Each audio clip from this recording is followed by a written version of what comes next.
Bon les gars, comme convenu, ce soir, c'est jugement. Hier, je vous ai dit restez branchés. Donc là, on va parler de plusieurs sujets. Et voilà, on va dire les choses comme elles ont été filmées et comme ça s'est réellement passé. Donc j'ai reçu beaucoup de messages en me disant que j'étais trop discret dans l'émission, que je me montrais pas assez, que c'était dommage, etc., etc. Et dans l'autre sens, j'ai reçu beaucoup de messages en disant que je jouais avec les sentiments de Fidji, que j'étais pas quelqu'un de correct, que c'était pas bien ce que je faisais. Donc on va mettre ça. Donc pour info, moi à la base, quand j'ai fait le casting, c'était pas pour Fidji. À la base, j'étais venu pour une autre princesse.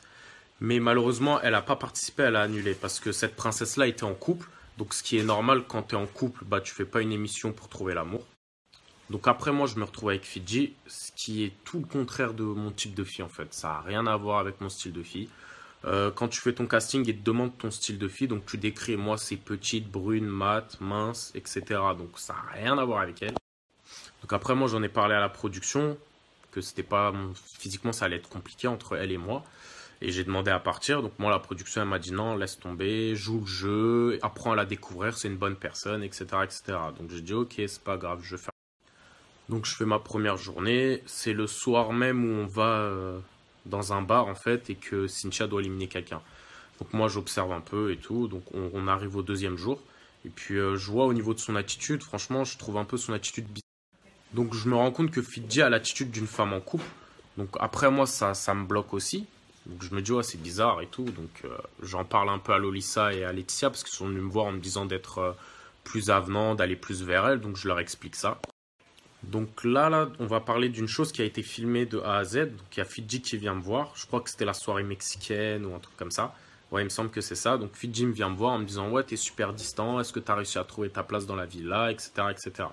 Donc durant cette conversation, moi je lui explique que physiquement, bah, c'est pas mon style de fille. Et que elle, de son côté, vis-à-vis de moi, c'est la même chose aussi, que je lui plais pas plus que ça. Donc voilà, c'est pour ça qu'on est distant. Donc on met les choses au. Donc là maintenant, on va passer à la fameuse soirée blanche, où on a reçu beaucoup d'insultes apparemment. Le lycée elle a reçu beaucoup d'insultes. Mais on va voir ça, on va bien en discuter. Donc moi, la soirée blanche, j'ai mordu le cou à Lolissa, ouais, pas de souci. Donc moi là-bas, moi j'ai mis les choses au clair avec ma princesse, on est d'accord. Voilà. Donc à partir de ce moment-là, moi j'ai le droit de faire ce que je veux. Je suis un mec célibataire. Lolissa elle est célibataire aussi parce qu'en sachant que Anto il passait plus de temps à trouver des jeux que de s'occuper de ses prétendantes, parce qu'il y en a quand même une qui est partie chez Dylan, l'autre qui est carrément retournée au Québec, et la troisième qui s'est rapprochée de moi. Donc au bout d'un moment, je pense qu'il devrait se poser des questions. C'est un truc tout con dans la vie. Si tu t'occupes pas de ta femme, tu trouveras toujours un homme qui s'occupera de la tienne. Donc, faut donner l'attention et c'est pas parce que t'es prince ou que t'es princesse que les gens ils vont te courir derrière. Non, c'est donnant, c'est comme ça dans la vie.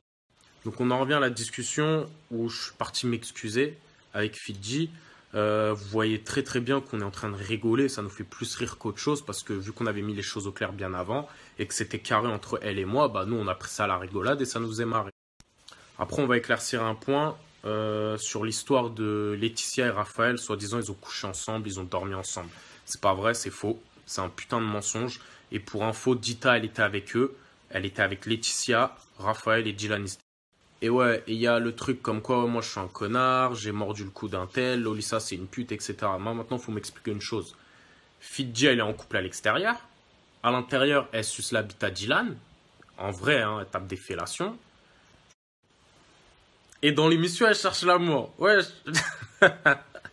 Moi, faut m'expliquer, le concept. C'est quoi? C'est la polygamie? Je sais pas, j'ai pas compris, mais bref. En tout cas, c'est pas avec moi qu'elle allait faire ces trucs chelous.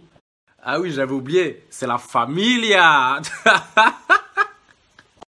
Ouais, et pour info, Elsa, elle se fait troncher par Raph. Ça, de toute manière, on l'avait tous cramé parce qu'au bout d'un moment, avec Lalou, Alix, Laetitia et tout, on était là et on trouvait qu'elle avait des attitudes cheloues vis-à-vis de Raphaël, tu vois. Et apparemment, Raphaël aurait dit. Donc, ah oui, mais c'est vrai, c'est pas elle qui tapait un scandale quand j'avais mordu le cou de Lolissa? Ah là là, vraiment, vraiment. Hein. Là, on va en venir aux prétendants et prétendantes qui étaient là quand moi je suis arrivé en fait. Moi, perso, j'ai eu aucune altercation avec personne. Je m'entendais bien, je parlais avec les gens, j'étais dans mon coin, tranquille, tu vois, et pas de galère. Maintenant, le seul truc qui me dérange, c'est quoi? C'est que là, j'entends les gens dire ouais, ils ne respectaient pas, ils en faisaient qu'à leur tête, etc. On a eu une discussion avec Lalou, Andrew, la veille des éliminations quand on était sortis en boîte. Maintenant, en fait, ils n'étaient pas contents parce qu'ils disaient que les princes et princesses, ils en faisaient qu'à leur tête, etc., etc. Et moi, de là, je leur ai expliqué juste une seule chose. C'est que nous, en tant que prétendants et prétendantes, on était plus nombreux qu'eux. Donc, dans la logique, on aurait été solidaires entre nous. Et bah, ils auraient été obligatoirement amenés à s'intégrer à notre groupe.